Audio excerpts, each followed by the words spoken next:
In Creo Parametric, you have diagnostics tools in sketch mode to tell you about good and bad conditions to see if you can create subsequent features with those sketches. Let's take a look at some examples.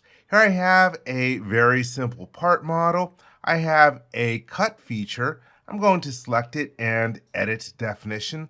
And this particular feature has an internal sketch. Here we can see internal section. I can click on the edit button to get into sketch mode.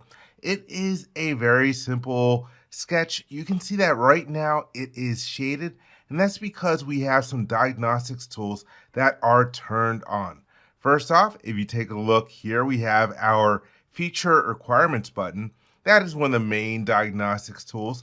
If I click on it, it opens up a dialog box and it tells me that everything is good. The section must contain geometric entities. It's got a green check mark, and the feature-specific requirements have been met. In other words, this is an extrude feature with an internal sketch, and I'm going to be able to create that extrude with it. Let me close out of here. If you go to the Inspect Overflow menu, there are a bunch of other additional diagnostics tools, and Shade Closed Loops is turned on by default. That's why you see that light yellow interior color to the sketch. There's also another one turned on called Highlight Open Ends. Nothing is highlighted because I don't have any open ends. And there's some other ones like Highlight Junctions, Highlight Intersections, and Highlight Overlaps. I'll go through that more in a moment. If you are using a newer version of Creo Parametric, I am in Creo 12 as I am filming this, you have your different diagnostics tools available to you from the in-graphics toolbar as well in order to turn them on and off easily. If you are in an older version of Creo, you're going to have to go to the ribbon in order to get to them, and you're only going to have 4 of these tools. Highlight Junctions is a bit of a newer one. But anyhow, this is an example of something that works. Let's get out of here and take a look at an example of something that doesn't work so well. And so I'm going to rotate my model over to the other side. I've got this sketch on here. Let's try to extrude this sketch.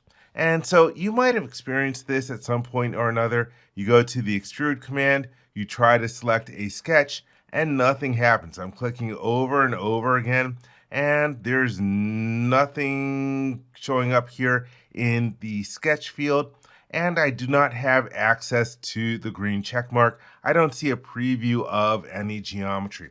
This is an indication that I am not able to extrude that particular sketch.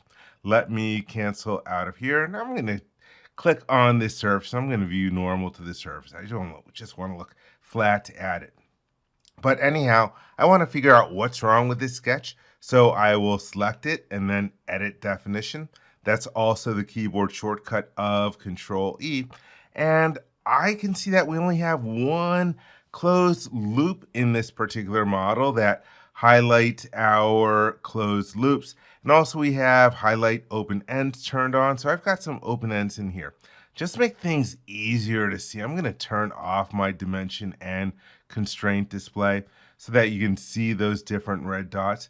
And so based on this, I can start detecting some of the different issues that I have in here. So for example, if I zoom in, I've got a bunch of red dots. So it looks like this particular line is extending too far.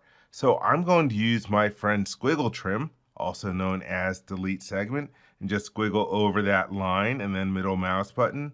And you can already see that we have another closed loop that is highlighted, and those little red dots went away. Let's take a look at some of the other different diagnostics tools. And to show you their effect, I'm going to turn off these other ones. Let's go to the first one in the list, Highlight Overlaps. And so this is showing where I have multiple entities on top of one another. Let me turn that one off. Another one that we have is to highlight intersections. And I can zoom in over here and I see, oh wait, there's a little extra circle that is sketched on there.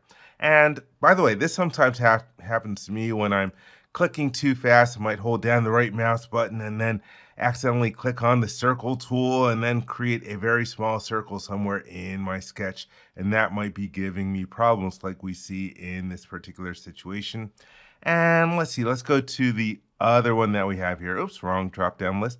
Let me turn off highlight intersections and turn on highlight junctions. And so with highlight junctions, this is going to show red areas on the screen, sort of like red target symbols, based on 3 different conditions.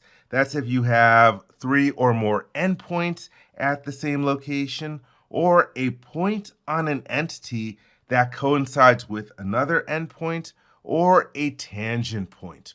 And so let me go to one that will definitely help in this situation. Let me go to highlight overlaps. And so I clearly have some lines on top of each other. And so for example, I've got this line here, so I can select it, and then I'll use the delete key on the keyboard in order to get rid of it. And I've also got another one over here. Let me select this arc and then hit the delete. Oh, did I get it? Let me select this arc and then hit the delete key. When I highlight it in green, it is selected. And so now I'll go to my diagnostics and shade my closed loops again. One is still not shading because I have this issue over here with the extra circle. Let me just select that circle and then delete it and zoom out. And let's see, what else do I have going on here? Let's do the highlight open ends. Oh, hold on, let me undo that. And let's see, let's just do a little bit of cornering. Let's corner this to this, and then this to this. There we go. Now we have our different loops. Let me hit the check mark to get out of sketch mode. Let me rotate the model and deselect so that you can see the sketch on top of that surface. Now, if I try to extrude, I can select the sketch and we get a preview of the extrude. Let me drag it down to a smaller height, and I'm just going to hit the middle mouse button so that you can see the extrude is capable of being created. But let me go back to that extrude, and I'm going to suppress that because sometimes people complain and are like, hey, how come I just can't pick portions of a sketch? Well, you actually can. Let me go back to a sketch, and it's not the sketch that I just fixed. This is a copy of the sketch before everything was fixed. If I select it and edit definition, there you can see highlighted in red some of the various different issues that we have. Let me also turn on highlight intersections. So again, there's still clearly a lot wrong with this particular sketch. Let me hit the check mark in order to get out. And so let's say I still wanted to use this sketch for doing my extrude. Well, I just need to use sketch regions instead. If you go to the lower right-hand corner of the screen, you have your selection filter. And if you change to sketch regions, that will allow you to select portions of a sketch that you want to extrude instead, or do other things too. So I'm going to change to sketch region. By the way, the keyboard shortcut is like Shift S. Let me select this one, and I'm going to select the other different portions that I want. Let me select this one, and I'm also going to get this little sliver right over there. And from the mini toolbar, I can choose the extrude command right from here. And there you can see a preview of the extrude. Let me drag it down to a shorter height and then middle mouse button. So that's how you can use the portions of a sketch to extrude. If you're not able to just use the whole entire sketch, just change the selection filter to sketch region. If you want to go back, you can change to geometry, which is Shift G. So anyhow, that's the major example, but I do want to show you one more example because here I did an external sketch and I wanted to take a look at an option for using an internal sketch. I'll go to this other part. It's very simple. It just contains an simple extrude. I'm going to create another extrude, and I'm going to define an internal sketch. Let me click on the Define button, pick a surface to sketch on, then go into sketch mode. Let me change to a sketch orientation. And rather than bore you with a whole bunch of sketching, I'm going to bring in a very complicated sketch. Let me use the import button. I'm going to grab a sketch out of my working directory. And here, let me change out of a shaded mode and just go to no hidden line so you can see the sketch. And let's change the scale of this to much bigger value, like 2.5, and then hit the check mark.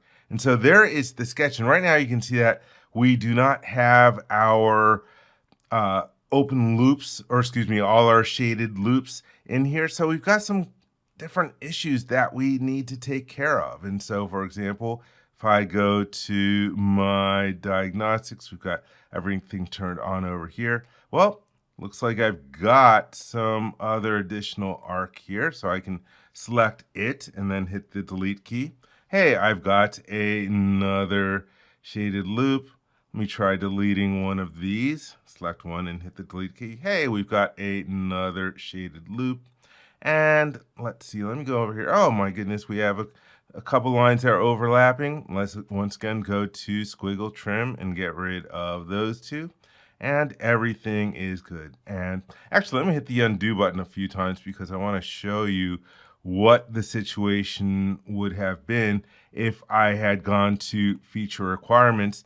And you'll see in this particular situation, I'm getting a bunch of different warnings like multiple loops must all be closed, and they are not. Warning, not all open ends have been explicitly. Let me grab the dialog box and make this wider so I can see the entire sentence. Not all open ends have been explicitly aligned. So I'm getting a warning there.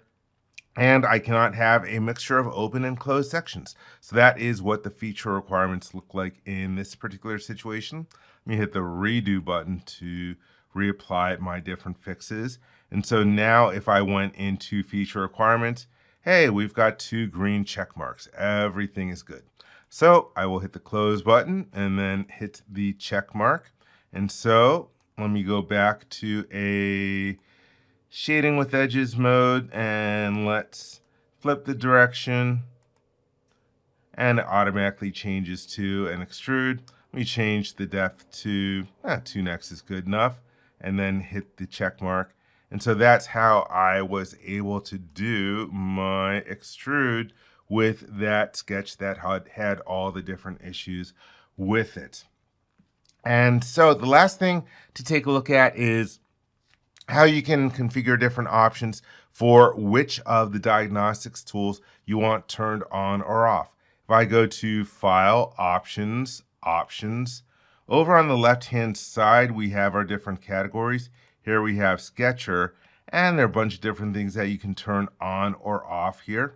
Down at the bottom, we have the different Sketcher diagnostics. So again, by default, only the shade closed loops and highlight open ends are turned on, but during your session, you can turn the different ones on from here or inside of sketch mode. Also, each of these has a corresponding config.pro option. If you hover your mouse over the different options, you can see that config.pro setting that you can apply in your file, like Sketcher highlight overlapping, or Sketcher highlight intersecting, or Sketcher highlight junctions, or Sketcher highlight open ends, or Sketcher shade closed loops. And just show you how you could find those different options in the configuration editor. I will click on it and then click on the Find button. And let's see, one of the ones that came up in a bunch of those were the word highlight. And so I will scroll down in the list and let's make this dialog box wider as well so that we can read everything.